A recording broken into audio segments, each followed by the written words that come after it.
What happens when you demand a black woman give up her first-class seat? What if you and a complicit flight attendant tell her to move to the back of the plane simply because some white, high-status passenger wants her spot? You might get away with it. You might even feel powerful, unless that woman isn't just another passenger. What if she's the one who signs every paycheck? What if she owns the airline? Stay tuned for an incredible story of shocking entitlement, breathtaking prejudice, and corporate karma so brutal and precise. You won't believe it's real. This is what happens when the ultimate Karen tries to bully the wrong woman, not knowing she just sealed her own fate and was talking to the CEO. Serafina Jordan was, by any metric, one of the most powerful women in the aviation industry. As the chief executive officer of Meridian Airways, she controlled a fleet of over 800 aircraft, a workforce of 90,000, and a multi-billion-dollar budget. Her face had graced the covers of Forbes and Fortune. Her keynote speeches on logistics and market disruption were standing room only. But today, sitting in the public departure lounge of LAX Terminal 7, she was nobody. She wore no makeup. Her hair, usually in a sleek, commanding press, was pulled back into a simple, tight bun. She wore wire-rimmed glasses instead of her contacts, a pair of worn-in jeans, a simple gray turtleneck, and a pair of nondescript sneakers. The only item that hinted at her status was the simple, elegant watch on her wrist. A vintage Patek Philippe her father had left her, but it was discreet enough to be overlooked. She looked less like a CEO and more like a weary university professor. This was the point. Meridian Airways was in trouble. Not financially, not yet, but culturally. The stock was stable, but customer satisfaction scores were plummeting. The reports landing on her desk told a story of two airlines. One, the high-gloss luxury brand she marketed, and another, a rotting infrastructure of employee cynicism, systemic bias, and a dangerous obsession with status over safety and service. The complaints were ugly. Passengers of color reported being passed over for upgrades. Muslim passengers reported random security checks at the gate far too often to be random. And a disturbing number of reports mentioned a culture of entitlement among the senior flight crews who saved the best service for passengers in the platinum executive tier while treating standard economy passengers with disdain. Her father, Robert Jordan, had founded Meridian as a budget-friendly, people-first airline. "We fly people, not status points," he used to say. Serafina had taken his small company and made it a global giant, but she feared she had lost its soul. So, she was pulling an undercover boss, but without the cameras. She had booked a multi-leg journey under an assumed name, Sarah Jones, on her own airline, LAX to JFK, JFK to London, London back to Dallas. She was flying commercial, checking her own bags and watching. Her journey had already been illuminating. The check-in agent had been curt. The baggage handler she watched through the window had thrown her bag onto the conveyor belt with such force she winced. And now, in the public lounge, she saw a Meridian gate agent snap at an elderly couple who asked a simple question about boarding zones. She diligently typed notes into a locked file on her phone. LAX T7, Gate 72B, Agent name P. Davis, hostile tone, no eye contact, clear lack of empathy, needs immediate retraining. Her flight, MA 451 to JFK, was in first class. She always flew first on these audits because it was where the company's best was supposed to be. It was also, paradoxically, where the worst behavior often festered. The first-class cabin was a microcosm of the status-obsessed culture she was trying to dismantle. She watched the platinum executive line begin to form, a self-important huddle of people who had already been pre-boarding for 10 minutes. A woman at the front of the line, dripping in gold jewelry and wearing sunglasses indoors, was tapping her foot impatiently. Serafina sighed, her shoulders aching. She wasn't just tired from the observation. She was tired from the fight. The old guard on her board of directors, men who had been her father's colleagues, were fighting her modernization efforts. "These New Age sensitivity trainings are a waste of money, Serafina." One of them, Marcus Thorne, had boomed at the last meeting. "You coddle the staff. You spoil the customers. You just need to run the planes on time." "People are the business, Marcus," she had replied, her voice dangerously quiet. And our people are telling us we're failing. Pure fluff, he'd scoffed. This trip was her ammunition. She wasn't just collecting anecdotes. She was collecting the data to save her father's legacy from the very people who claimed to protect it. Now boarding first-class cabin 1, a voice droned over the PA. Serafina stood up, blending into the small crowd. Just another face. She pulled her simple roller bag behind her and walked toward the gate, toward the flight that would change everything. In the Meridian Zenith Lounge, reserved for the airline's most elite flyers, Margaret Coington was holding court. And I told him, she announced, her voice carrying across the hushed room. I said, Richard, if that imbecile at Covington Capital can't close the Singapore deal, you fire him. You fire his entire family. She laughed, a sharp, barking sound. Margaret, or Mags, to her small circle, was not old money. She was current money, and she wielded it like a freshly sharpened weapon. Her husband, Richard Coington, ran one of the most ruthless private equity firms in the country. Their wealth was vast, abrasive, and new. Margaret's identity was built entirely upon it. Her status as a platinum executive, 7-star million-miler with Meridian, was in her mind a title of nobility. She was flying to New York with her husband, who was already on a conference call in a private booth, ignoring her. They were in seats 1B and 1C. She despised 1B. It was the aisle. She always had the window. 1E, she had complained to her travel agent, who had assured her it was all taken care of. A lounge attendant, a young woman named Chloe, approached with a nervous smile. Mrs. Coington, another glass of champagne? Is it the real champagne, or that dreadful Prosecco you tried to pass off on me last time? Margaret sneered, not looking up from her phone. The Dom Perignon, ma'am, as requested. Fine. And tell the gate agent I want a pre-board. I don't like to mix with the riffraff. Of course, Mrs. Coington will call you personally. Chloe scurried away. She hated when Margaret Coington flew. The entire staff did. She was a known tyrant, famous for writing scathing, career-ending reviews if her water wasn't the precise brand of Norwegian spring water she demanded. At the gate, another drama was unfolding. Thomas Brody, a senior flight attendant, was checking his manifest. He was handsome in a sharp, angular way, and he wore his Meridian uniform like a bespoke suit. Thomas was ambitious. He had been with Meridian for 4 years and was consumed with bitterness. He'd been passed over for a purser, head cabin attendant position, twice. He blamed the company's diversity quotas and soft management. He believed the old way was the best way. Cater to the whales and the rest will follow. He saw Margaret Coington's name on the first-class manifest. 1B. He smiled. He knew her well. She was demanding, yes, but she was also a direct line to the people who mattered. Impress her, and a good word might get back to management. He also saw her husband, Richard Coington, in 1C. Big whales. Then he looked at 1A, Sarah Jones. He'd never heard of her. No status, no special requests, and nobody who probably used points to upgrade. He saw the gate agent, Ben Miller, looking overwhelmed. Ben was new, barely 20, and one of the good ones. He was patiently explaining to an anxious family that their seats were together just across the aisle. Ben, Thomas snapped, striding over. Stop coddling the economy cattle and focus on the priority line. We're behind schedule. Ben stammered. Do your job? Thomas cut him off. He turned to the first-class line and flashed his brilliant plastic smile. Good morning, ladies and gentlemen. We will begin pre-boarding for our first-class cabin momentarily.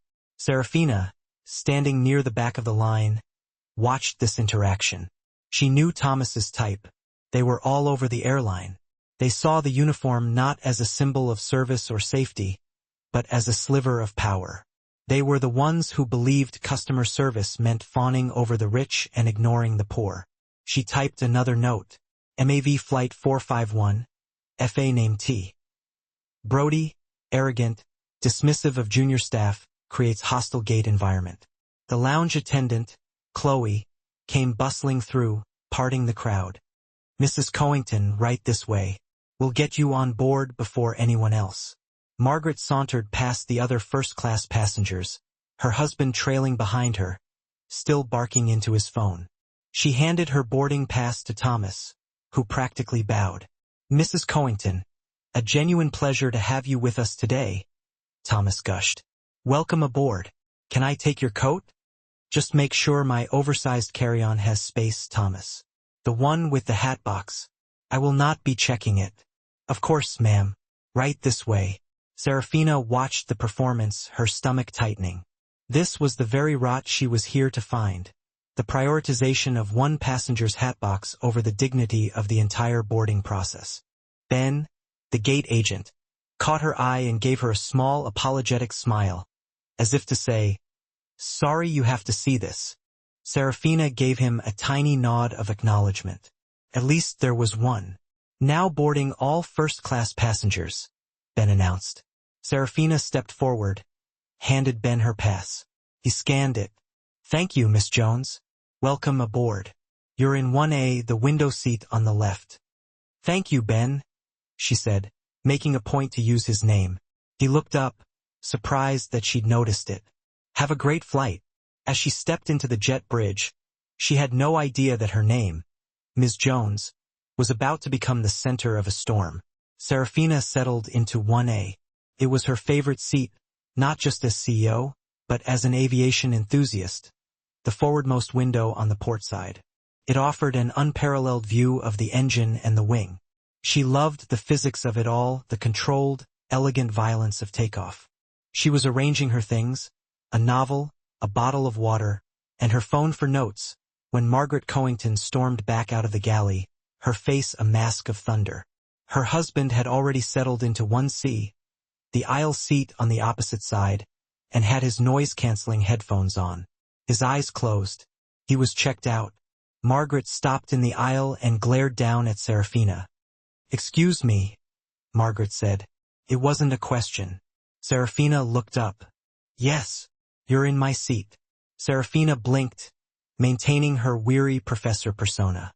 "I'm sorry, I don't think so. My boarding pass says 1A. "I don't care what your pass says," Margaret snapped, her voice loud enough to make the passenger in 2A look up. "I always sit in 1A. My husband is in 1C. We need this row. You need to move." The sheer, unadulterated entitlement of the demand hung in the air. Serafina, who had negotiated multi-billion-dollar contracts with hostile unions and arrogant aircraft manufacturers, felt a familiar, cold calm settle over her. This was a test. "I'm afraid this is my assigned seat," Serafina said politely, but firmly. "I'm quite comfortable here. Perhaps the flight attendant can find another seat for you if 1B isn't your liking." Margaret's jaw dropped. She was so accustomed to people capitulating to her demands that the polite no hit her like a physical slap. Did you just say no to me?" She sputtered. "I'm declining your request to switch seats." "Yes, Thomas," Margaret shrieked, spinning around. Thomas Brody materialized from the galley, his face a mask of professional concern. "Mrs. Cowington, is everything all right? This person," Margaret pointed a diamond-encrusted finger at Serafina, "is refusing to move. She's in my seat." Thomas looked from Margaret's furious face to Serafina's calm one. He saw a platinum executive, wife of a corporate titan. And he saw a nondescript woman in jeans who looked like she didn't belong in first class in the first place. He made a calculation. It was the wrong one. "Ma'am," he said to Serafina, his voice dripping with condescension, "I'm Senior Flight Attendant Thomas Brody. It seems we have a small issue with the seating." "There's no issue," Serafina said calmly. "I'm in my assigned seat, 1A. This passenger is in 1B. She wants my seat. I have declined to move." Thomas's plastic smile tightened. This was not the quick, subservient apology he expected.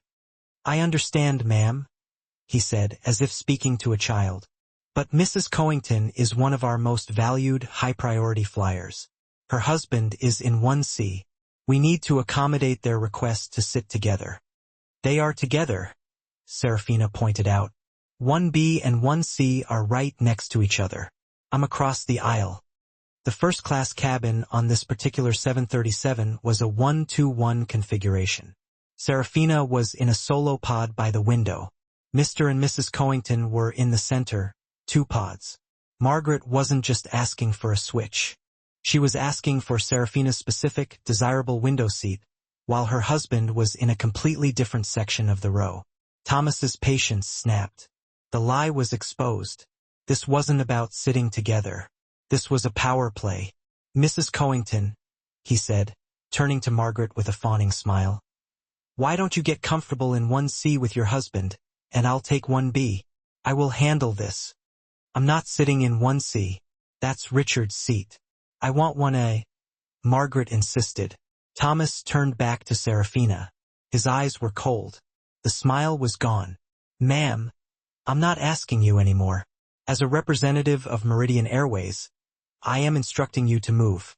The cabin was now silent. Every passenger in first class was watching. Some were recording on their phones, sensing the impending explosion. Serafina looked at him. On what grounds, Mr. Brody? On the grounds of crew instruction for operational necessity. What operational necessity requires me to give up my paid, assigned seat for another passenger's preference? Serafina's voice was still quiet, but it now had a blade's edge. Thomas was cornered. He was used to people folding. He had no actual authority to do this, and he knew it. But backing down now in front of Margaret Cowington and the entire cabin would be a fatal loss of face. He had to double down. Ma'am, we have a lovely seat for you in our premium economy cabin, 12C. It's an aisle. This was it. The ultimate insult. A downgrade. Passenger in 2A gasped. That's outrageous. Margaret Cowington smirked. The downgrade was the perfect humiliation. This was an order, not a negotiation. Serafina Jordan, CEO of Meridian Airways, the woman who had built this very cabin, had just been told to move to the back of the bus. She looked at Thomas, then at Margaret. She took a slow, deliberate breath. A downgrade, she repeated. It's a very comfortable seat, Thomas said, his voice hardening. Now, if you'll take your bag. And if I refuse? Serafina asked. This was the moment, the pivot.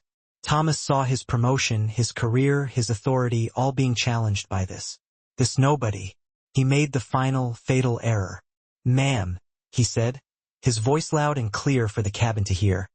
If you refuse to comply with a crew member's instructions, you will be in violation of federal aviation law. I will have you removed from this aircraft. The entire plane will be delayed because of you. Is that what you want? Margaret Cowington folded her arms, her smile triumphant. Checkmate. Serafina held Thomas's gaze. She didn't look angry.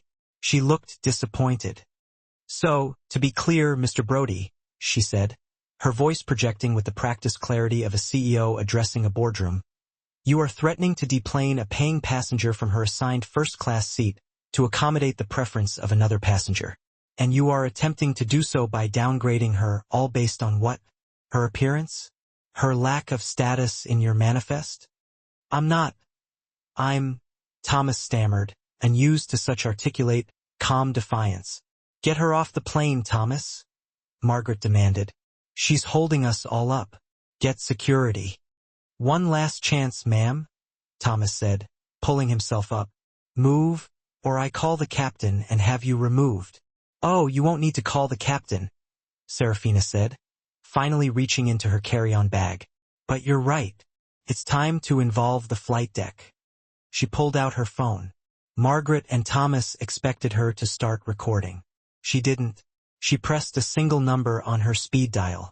Thomas scoffed. Who are you calling? Your lawyer? It's too late. The phone was answered on the first ring. This is Jordan, Serafina said, her voice transforming. The weary professor was gone. The CEO was here. I'm on MA 451 at LAX, seat 1A. I have an internal code 7 violation. A senior flight attendant, Thomas Brody, is illegally threatening to remove me from the flight for non-compliance with a discriminatory order. Patch me through to Captain Matthews on the flight deck now, and get me a direct line to Frank Dempsey in corporate security. Tell him to meet the flight at the gate. We have a crew member to detain. The shift in the cabin was instantaneous. It was as if the air pressure had dropped. Thomas Brody's face went from a mask of arrogant authority to a pallid, waxy white. The name Frank Dempsey, the feared head of Meridian's corporate security, a man who reported directly to the CEO, was a bullet to his brain. What did you say? Thomas whispered, the blood draining from his face. Margaret Coington was just confused. What's a code 7? What's going on? Thomas, call security. Before Thomas could even form a word, the cockpit door burst open. Captain David Matthews, a 30-year veteran of the airline, emerged. He was a tall man with a commanding presence, and he looked annoyed. What in the hell is going on out here? He boomed. We've got a code 7 ping to this flight, which hasn't been used since 9/11, and my console is lighting up with a direct message from the... Oh my God! He stopped dead. He stared at the woman in 1A, who was now holding up a slim, black ID card attached to a lanyard. It wasn't the standard blue crew ID. It was the black executive pass with the gold Meridian seal. Miss Jordan? Captain Matthews breathed, his face losing all color. I had no idea you were on board. The passenger in 2A who had been filming dropped his phone. Holy crap. That's Serafina Jordan. She's the CEO. The words ripped through the cabin. A dozen other phones immediately raised up, all filming. Thomas Brody looked like he might faint. He physically swayed, grabbing the bulkhead for support. Ms. M. Jordan. No. Serafina stood up. She wasn't tall, but in that moment, she seemed to tower over everyone in the cabin. Her voice was no longer quiet. It was steel. Captain Matthews, she said, acknowledging him with a sharp nod. Thank you for coming out. I am here incognito, conducting a service and safety audit. An audit which, I'm sad to say, this flight has failed spectacularly. She turned her burning gaze onto Thomas. Mr. Brody, you identified me as a passenger with no status. You colluded with another passenger, Mrs. Coington, to have me removed from my paid, assigned seat based on her preference. When I politely declined, you lied about operational necessity. When I called you on that lie, you escalated, attempting to downgrade me. And when I refused to be humiliated, you threatened to have me removed from the aircraft in violation of at least 4 separate FAA regulations and a dozen Meridian corporate policies. You used your authority not for safety, but for prejudice. Thomas was trembling, his mouth opening and closing without a sound. Serafina then turned to the stunned, purple-faced Margaret Coington. And you, Mrs. Coington, you who believe your husband's platinum status makes you royalty. You verbally harassed another passenger. You demanded she be moved.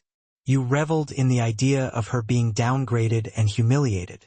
You, madam, are the living embodiment of the cultural rot I am here to excise from this company. Now you see here. Margaret finally found her voice, though it was trembling with a mixture of rage and newfound fear.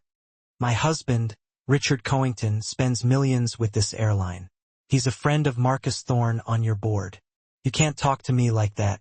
I'll have. You'll have what, Mrs. Coington? Serafina interrupted, her voice lethally soft. A new airline to fly because, as of this moment, your platinum status is revoked. Your million-mile account is frozen, and you are being issued a lifetime ban from Meridian Airways for passenger harassment and attempting to interfere with a flight crew, which, by the way, is a federal offense. You can't, Margaret shrieked.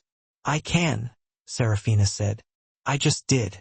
The gate agent, Ben Miller, had appeared at the open cabin door, his eyes wide as saucers.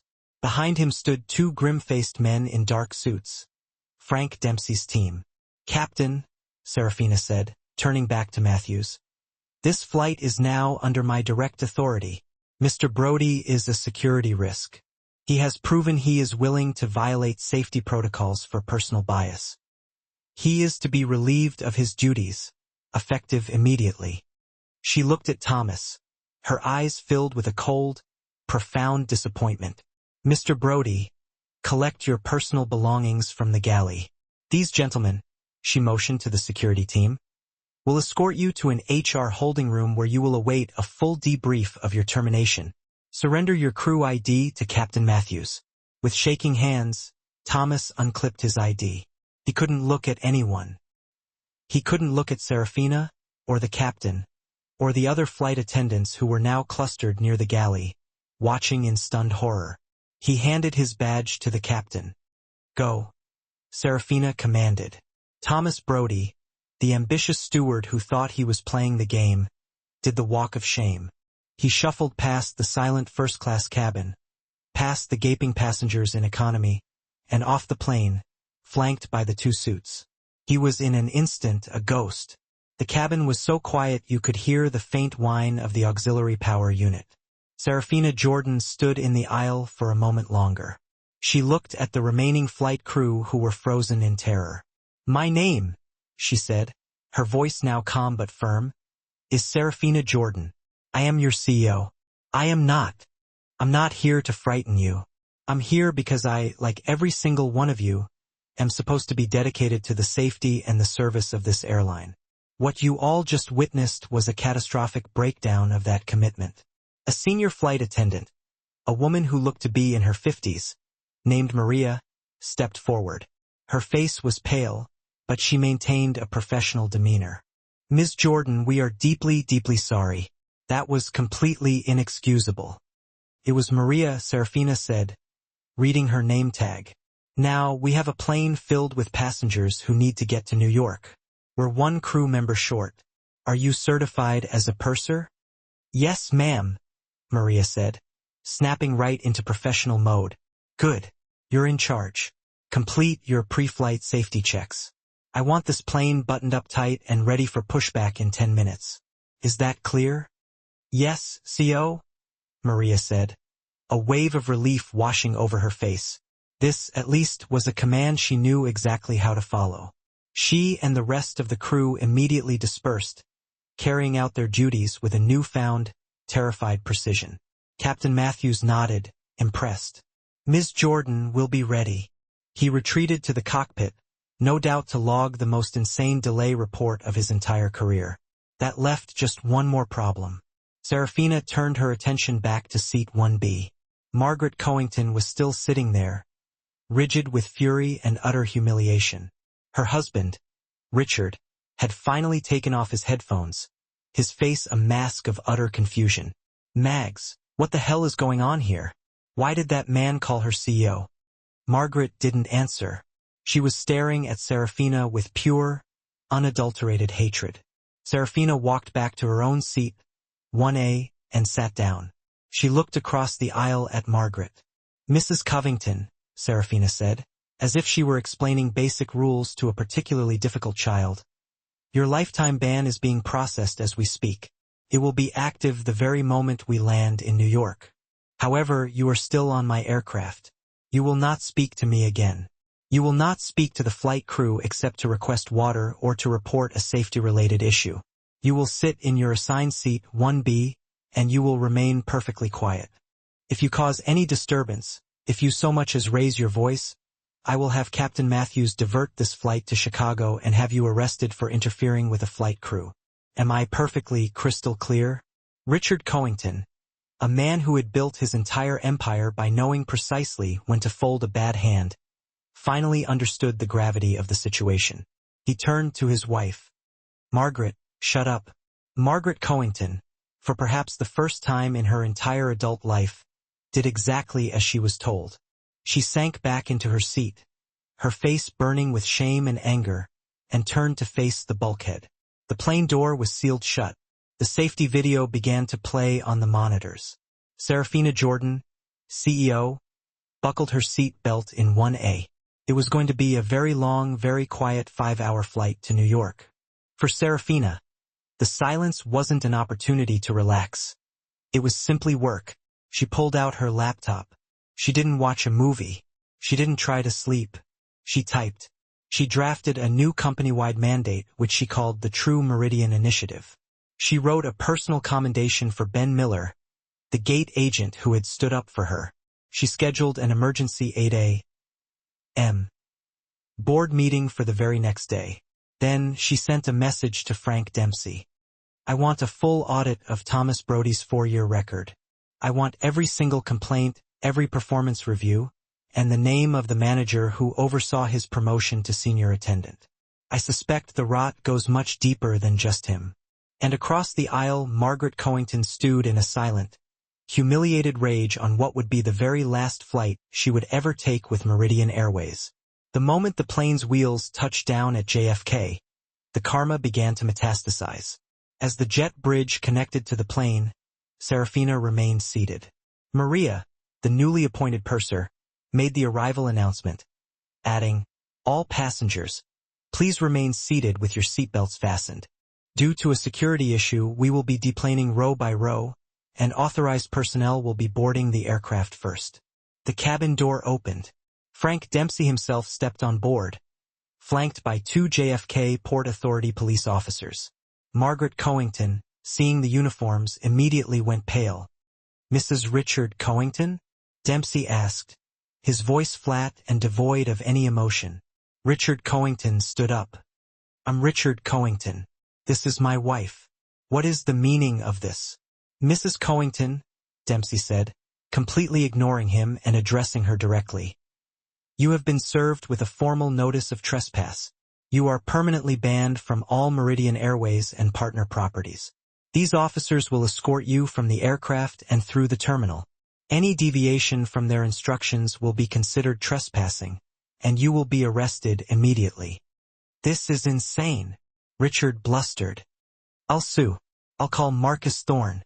Serafina finally stood up and gathered her bag. She walked over to them. "Go ahead and call Marcus, Richard," she said, her voice dripping with disdain. "He'll be in an emergency board meeting with me tomorrow at 8 a.m., where I will be presenting this entire incident as evidence for his immediate removal from the board on grounds of fostering a corporate culture that protects cronyism over passenger safety." Richard's face went slack. He recognized that tone.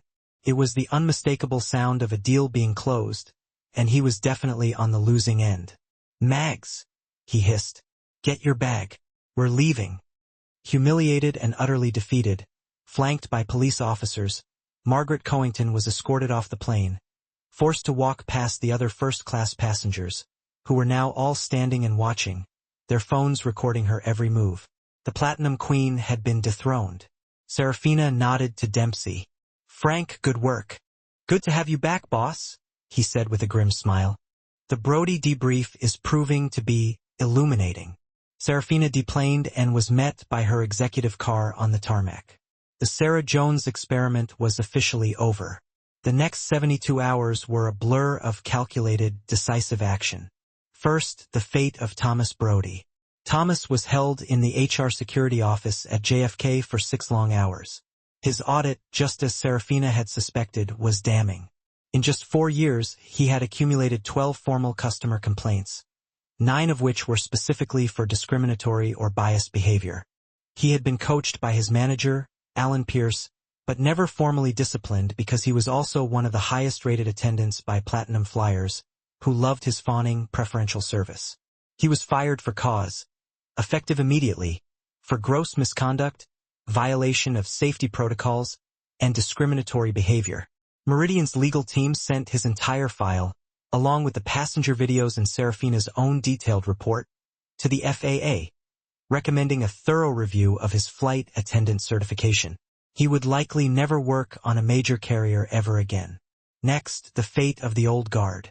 Alan Pierce, Thomas's manager and the head of JFK in-flight services, was summoned to headquarters. He was the very one who had been actively blocking Serafina's new anti-bias training initiatives. He arrived arrogant and fully prepared to defend his best guy. He was met by Serafina and the entire HR executive team. After she played him the video, she simply said, "Thomas was just a symptom. You are the disease. You fostered a culture that rewarded prejudice as if it were good service. You are terminated, effective immediately. Security will escort you out."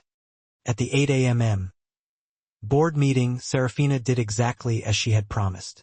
She presented the incident, the videos, and the personnel files of both Brody and Pierce. "This," she said to the stunned board members, is the kind of service that Marcus Thorne has been protecting. This is the rot at the very heart of our airline. A culture that taught an employee that it was better to illegally threaten a passenger than to disappoint a high-value one. Marcus Thorne tried to bluster his way out of it. Now, Serafina, it's just one bad apple. It's the whole barrel, Marcus. And you're the one who's been poisoning it. She called for a vote of no confidence in his board seat. With the evidence so damning and the imminent threat of the viral videos, which her team was already working to contain and get ahead of, the board voted 11-1 to remove him. He was out by noon. And finally, the fate of the Covingtons.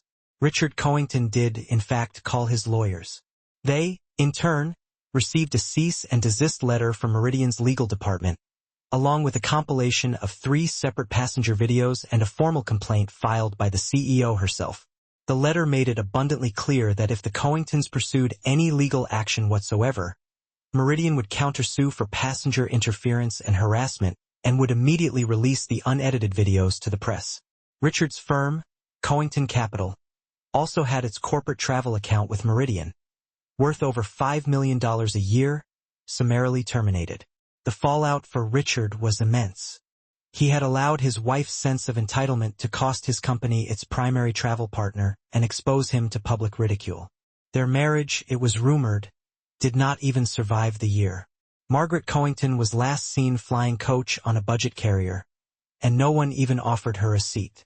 The instant the wheels of Flight 451 kissed the runway at JFK, the fate of everyone involved was sealed.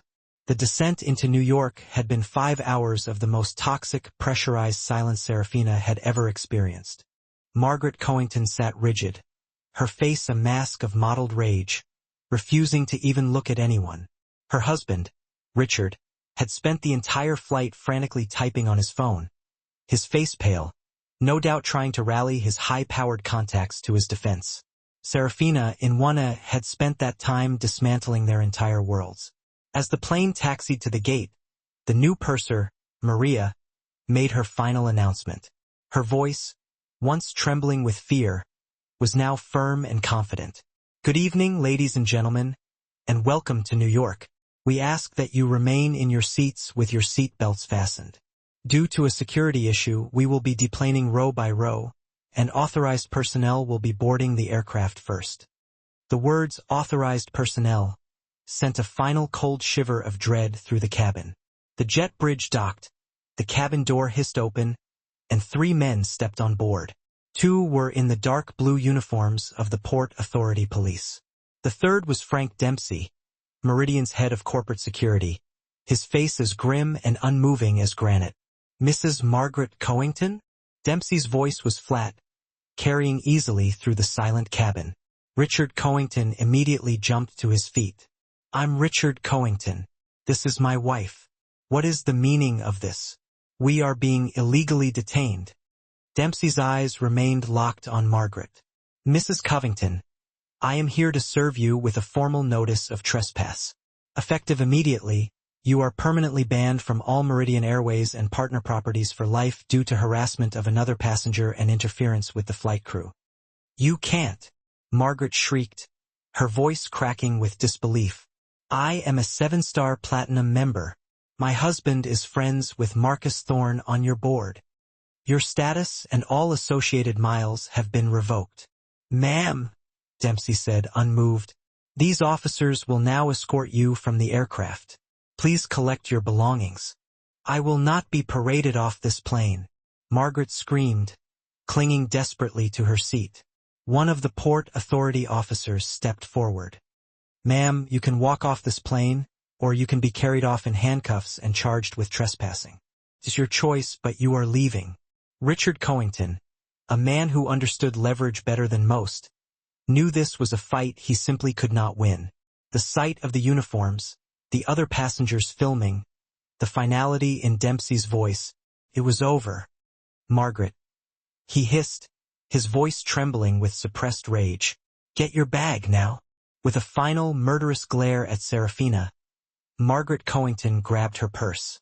The 2 were marched down the aisle, the most humiliating walk of their entire lives, flanked by police officers. Every single passenger in first, premium, and economy class watched them go. A sea of smartphones capturing the Platinum Queen's final, undignified exit. Serafina stood and gathered her simple bag. "Frank," she said quietly. "Good work." "We have Brody in a holding room at the terminal," Dempsey replied. "And the executive wing in Dallas is prepped for the ATM meeting. The board is curious." "They're about to be enlightened," Serafina said, walking off the plane her father had built. Thomas Brody had been sitting in a windowless, beige-colored room in the airport's corporate wing for 2 hours now. He had been cycling through stages of indignation, panic, and a desperate attempt to script his defense. It was all just a misunderstanding. The passenger in 1A was unstable. He was simply protecting a high-value client. Alan Pierce, his manager, would protect him. Alan always did. The door opened, and Frank Dempsey entered, along with a sharp-looking woman in a severe pants suit. "Mr. Brody, I'm Jessica Wallace from Meridian's General Counsel's office. This is a formal security debrief. I need to state for the record," Thomas began, his voice shaky, "that this is a gross overreaction. That passenger was non-compliant." "And the passenger, Mr. Brody," Jessica interrupted, "was Serafina Jordan, your CEO." The blood drained completely from Thomas's face. He physically slumped as if his spine had been removed. "CEO? No, that's not. She was in jeans." "She was," Dempsey said, turning a laptop around. "And she wasn't the only one watching." He pressed play. The video from passenger 2A filled the screen, the audio crystal clear. Thomas watched himself lie about operational necessity. He heard his own condescending, threatening voice. "I am instructing you to move. A lovely seat in our premium economy cabin. I will have you removed from this aircraft." He had no defense. The video was irrefutable. He stammered, his mind racing. There was only one path he could take. It was the culture. "Alan Pierce, my manager, he trained us to do this. He told us the Platinums pay our salaries. The rest are just cargo. He said to clear the way for them. He's protected. He always bragged he was Marcus Thorne's man on the board. I was just doing my job. I was following orders." He spilled everything. The unofficial blacklist for non-status complainers. The way they'd save extra meals for Platinum flyers while telling Coach they'd run out. The entire corrupt, status-obsessed system that Alan Pierce had built. When he was finished, he looked at them, desperate. "You see, it wasn't me. It was him. It was the system." Jessica Wallace pushed a single sheet of paper across the table. "This is your notice of termination for cause, Mr. Brody. Gross misconduct, passenger discrimination, and violation of federal safety protocols." "What?" Thomas shrieked. "But I told you. I helped you." "You did," Dempsey said, his voice cold. "Your testimony against Mr. Pierce will be very useful. But your choices on that aircraft were your own. You had the authority to de-escalate. You chose to abuse a passenger. You're a liability, not an employee. We will be forwarding this report and the videos to the FAA," Jessica added. "We are recommending a permanent revocation of your flight attendant certification." It was a professional death sentence. Thomas Brody, who had built his entire identity on the power of his uniform, was now nothing. He was escorted out a side door, his career in aviation finished forever. The next morning at 8 a.m. The main executive boardroom at Meridian's Dallas HQ was buzzing with nervous energy. Serafina had called an emergency board meeting, and the tension in the air was palpable. Alan Pierce, the JFK hub manager, was there, having been flown in on the red-eye. He looked smug, believing this emergency was about his promotion. Marcus Thorne, the senior board member, was also there, sipping his coffee and looking annoyed at the early hour. "Serafina," Marcus grumbled as she walked in, "this is highly irregular. What could possibly be so urgent?" Serafina, dressed in a simple, sharp black dress, walked to the head of the table. "Thank you all for coming. We had a catastrophic service and safety failure on MA 451 yesterday. A passenger was harassed, discriminated against, and illegally threatened with removal from her assigned seat by a senior flight attendant. "I've heard," Alan Pierce said, leaning forward with a sympathetic look. "A terrible situation. That's why I've always told my people to manage passenger expectations. Thomas Brody is my best man. I'm sure The passenger was me, Alan," Serafina said, her voice cutting through his bluster. Alan Pierce froze, his smile vanishing completely. Marcus Thorne sat bolt upright, nearly spilling his coffee. "As I was flying incognito to audit our services," Serafina continued, "I was personally subjected to the very culture of rot that you, Marcus, have insisted doesn't exist, and you, Alan, have actively cultivated." "Now see here," Marcus bellowed. "This is an outrage. You have no—" "Play the video, Frank," Serafina commanded.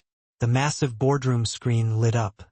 The entire board watched the incident from 2A's perspective. They saw the arrogance of Thomas Brody. They saw the sneering entitlement of Margaret Coington. They heard the threats. They heard the attempted downgrade. The room was silent. That is regrettable," Marcus stammered, seeing the horrified looks on the other board members' faces. "One bad apple. Was he, Marcus?" Serafina asked, her voice dangerously soft. "Or was he just following orders? Mr. Brody provided a 4-hour debrief last night. He was illuminating." She pressed a button. Thomas Brody's panicked voice filled the room. "The Platinums pay our salaries. The rest are just cargo." Alan called it proactive service. "He's protected. He always bragged he was Marcus Thorne's man on the board." Alan Pierce looked like he was about to be physically sick. Serafina turned her gaze on Marcus Thorne. "For years you have blocked my reforms. You've called anti-bias training PR fluff. You've protected a management style that values status over safety. You have put this entire company, its reputation, and its federal certification at risk. This stops today. I am calling for a vote of no confidence in Marcus Thorne and his immediate removal from the board of directors." "You can't," Marcus roared. I'll. The vote, please," Serafina said to the board secretary, completely ignoring him. One by one, the hands went up. The evidence was undeniable. The link between Thorne, Pierce, and the disgraced Brody was a legal time bomb. The vote was unanimous, 11-0. Marcus was not allowed to vote. "It's done," the secretary said. "Marcus," Serafina said, her voice now completely void of any emotion. "Security will escort you out. Thank you for your service." Stunned, his face purple with rage, the man who had been a titan of the airline industry was reduced to a sputtering, defeated old man. He was led from the room. Serafina then turned to the trembling Alan Pierce. "Mr. Pierce, your employment with Meridian Airways is terminated for cause, effective immediately. Your testimony was a confession of gross mismanagement and fostering a discriminatory culture. You will be escorted from the building. Do not contact any Meridian employees." Alan Pierce, the man who thought he was about to get a promotion, simply nodded, broken and defeated. He too was led away. The cleansing was complete. The video, of course, leaked. A passenger sold it to the highest bidder. CEO goes undercover. Karen kicked off flight was the biggest story in the world. But Serafina was ready. Instead of a no comment, she posted a direct-to-camera video from her office. "You may have seen a video of me on one of my flights," she began, her voice calm and strong. "You saw a passenger and a crew member treat another passenger with prejudice. That passenger was me. But the problem isn't what happened to me. The problem is that it has happened in ways large and small to you, and it stops now." She announced the True Meridian Initiative, a complete top-to-bottom retraining of all 90,000 employees. A new customer bill of rights, stating that dignity was not a perk, but a right. She announced the promotions of Ben Miller, the LAX gate agent, to a new role in corporate training, and Maria, the purser, to a new position overseeing in-flight service standards. The public response was a tidal wave of support. The stock soared. Passengers felt seen and valued. The final piece of karma landed squarely on Richard Coington's desk. His lawyers, who had been drafting a $20 million lawsuit, received a counter-package from Meridian. It contained the 7 passenger videos, a copy of Serafina's formal complaint, and a draft of a countersuit against Richard's firm, Cowington Capital, for enabling passenger harassment. That same day, his firm's $5 million corporate travel account was terminated. The lawsuit vanished without a trace. The public humiliation, however, did not. It was rumored that the Cowingtons' marriage didn't even survive the year. 6 months later, Serafina Jordan was on MA 4551 from LAX to JFK. She was in 1A. She was in her jeans. A young, professional flight attendant approached her. "Ms. Jones, welcome aboard. Can I get you a pre-departure beverage?